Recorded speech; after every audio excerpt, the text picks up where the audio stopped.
Hello everyone, welcome to Home Diaspora Dreams. My name is Charlene and I am not a financial advisor. This content is mainly just for educational purposes. So let's get into it. Look who we are the dreamers, we make it happen.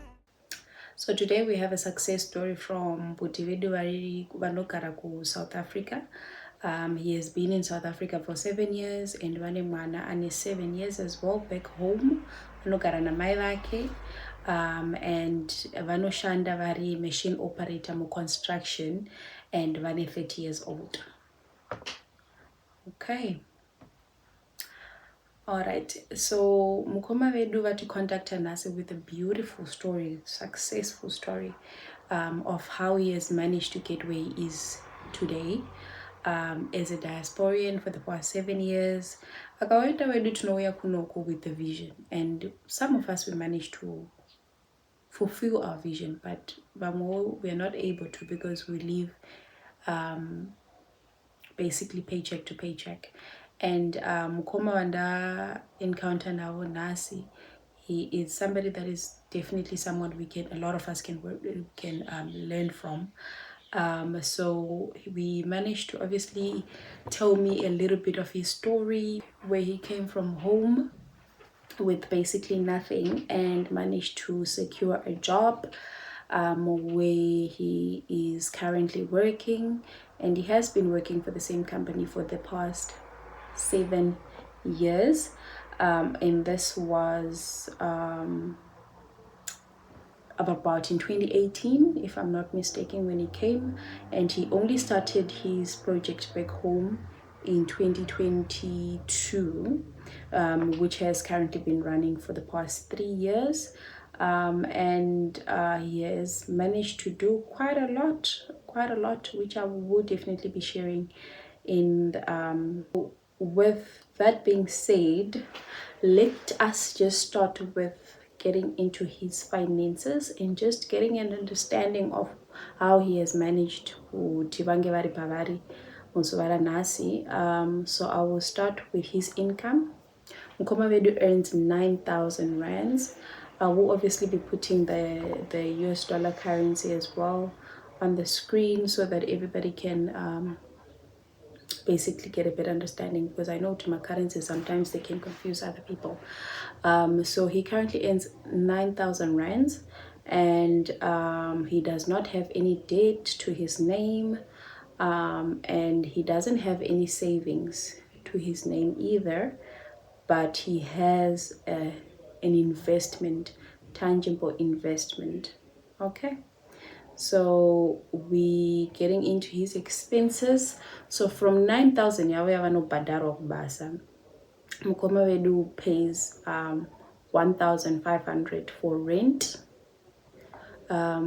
Ndakabvunza ndikati what kind of an area do you stay in, and he did explain kuti obviously the kind of a setup that is 1,500 you're looking at my location in Munum, South Africa, which is not easy because of a lot of things. If you're looking at Njakaita safety, obviously, but he managed to explain to me that I had a bigger vision.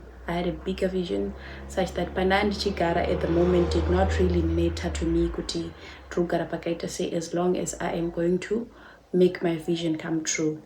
So he pays 1,500 for rent yavo, and vano badara 1,000 rand for transport kwenda kubasa. And then my utilities, magetsi nemvura, they're actually included mu rent yavo, so that's why musiri kumaona apa, because they're included mu rent. Grocery ravo vanobhadara 1,800 because munhu one, and it gets him through the month.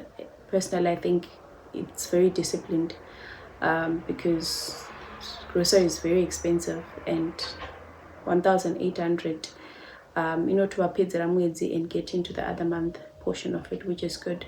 And then he buys data, because avaite Wi-Fi, he buys data for about 500 just to ensure that he's managing project Ravo Kumba, because he needs to be active on the internet at all times during the time that he's at work and when he's at home, because 90% of his time he actually spends it varikubasa. and then kumba kuna mai vavo he only sends 1,200, which is no enda kuna mai vavo. So that is the remittance that he sends back home. And then with that being said, okay, so my total monthly fixed expenses are anoita 4,800. That's how much he spends on his monthly fixed expenses. And then vachizosara iwo vaine 4,200 to his name, which I think it's very good, guys. It discipline iri beyond yakatonyatso serious chaiyo, because tina kuwanda vanokwanisa kunge tiri that discipline and ensuring kuti sure every month I stick to my budget, you know. So he then added on to say, okay, from that 4,200 yavanosara nayo vanozo visa 3,000 since 2022 when he started building. He's been taking about 3,000 from that kuti vaite sei vakwanise kunge vachivaka kumba. So that is his biggest achievement that he has made. And obviously it has not been an easy journey for him. He obviously mentioned kuti he basically had to be a ghost and not be the person that goes out, not be the person that is always spending, you know, and all of those things. But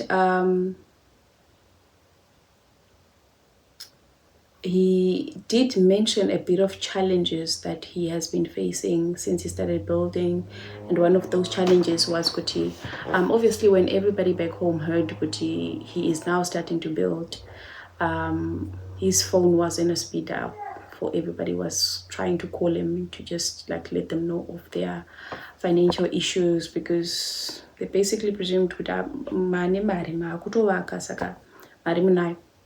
So in that being said, I managed to go through that with good discipline. Kana ndisina mari handina mari. If it's an emergency, togara pasi totaura nezvayo, but kana isiri emergency handina mari, kana ndinayo ndikwanisa kukupai ndinokupai, because I'm looking at the vision. So yeah.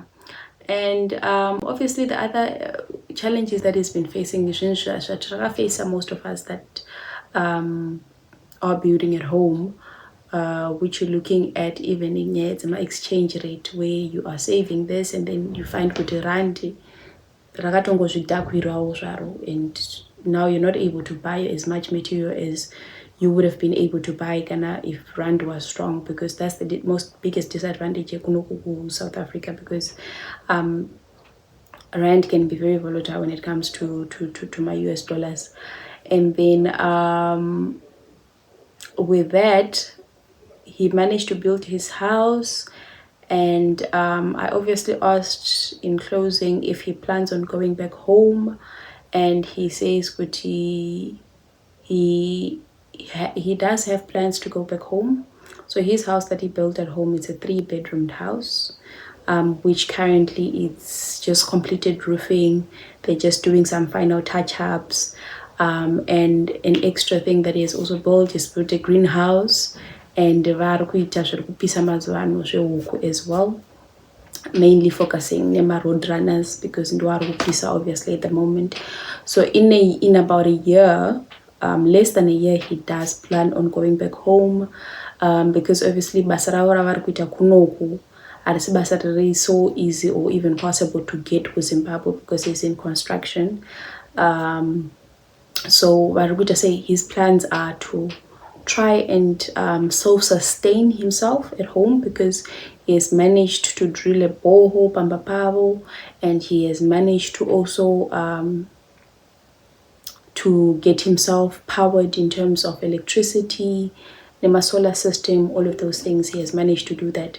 So the only thing that he has left now is just final touch-ups of the house, which he says that to make sure before he can go home. And then Kanava Kumba, he is only focusing on on trying to build his business with the greenhouse and Shehuku. And this story, to me, I think the biggest lesson to learn from his story is discipline, which a lot of us lack. Discipline. This guy, he's got discipline, and his discipline was driven by the goal that he had. I don't want to stay the side. I want to go back home. I want to build myself a house comfortably while I'm at home. So I think that's the biggest lesson that we have in this today's episode, and it basically shows us that anyone can do it. Just set your mind to it, because a lot of us, when we sit down and we talk, you find people say money is not enough, which is true. Money is never enough, but if you live below your means and aligned with Maria or Kutambira, okay, I'm earning this much.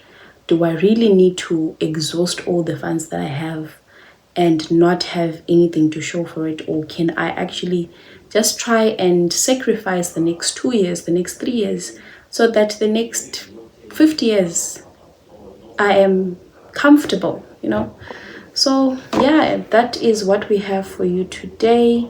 Today it was a success story. I hope it motivated some of us that are out there trying to make it, or some of us that are not sure what because obviously we're not gonna feel the same way about certain things or see the same eye to eye, but I really think this is a story that a lot of us can learn from.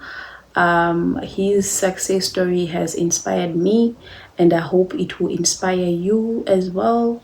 And that is us. That is it. Well, that is it from me today. And if you were him, what would you do? Is there anything that you think you would do differently? Is there anything that you think you wouldn't do, that you feel that, okay, I will not do this? And well, you can share your thoughts on that. Let's share them respectively. Let's not diss anyone. And another thing that I forgot to mention, he did mention kuti kune mwana ari kumusha, because I'm sure some of you guys are probably asking kuti how come mwana wake is not part of the bill. So mwana wake ari kumusha ari kugara na mai wake, and currently he says kuti he does and doesn't send money kumwana wake, because apparently mai wake vanoshanda and she is well up, and he plans on having the child when he moves back. But when it comes to sending money, he sends sometimes he doesn't send. And I know a lot of us who have opinions about that. Kuti, why are you doing that? So yeah, let's share our thoughts on today's story. And our inbox is obviously open if you have your story that you want to share, whether you want to share a success story, whether you want to share a struggle story, or you want to share anything related to finances. Basically, let's see what this community can build for us and for everyone. And thank you.